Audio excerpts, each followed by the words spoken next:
Good afternoon. We are now cooking our bitter leaves. So my bitter leaves is soaked. I soaked for about 2 hours, and I'm going to sieve the water here, and then I'm going to mix it with baby spinach. Now I am just doing the onions. I'm going to fry these onions, and then I'm gonna add some oil.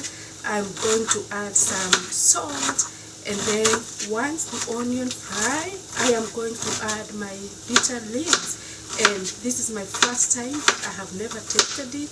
I have never, I just heard people talking about bitter leaves, and I wanted to do an experiment. So right now I am frying, and I will be back because bitter leaves is quite bitter. So I decided to buy some stew meat, and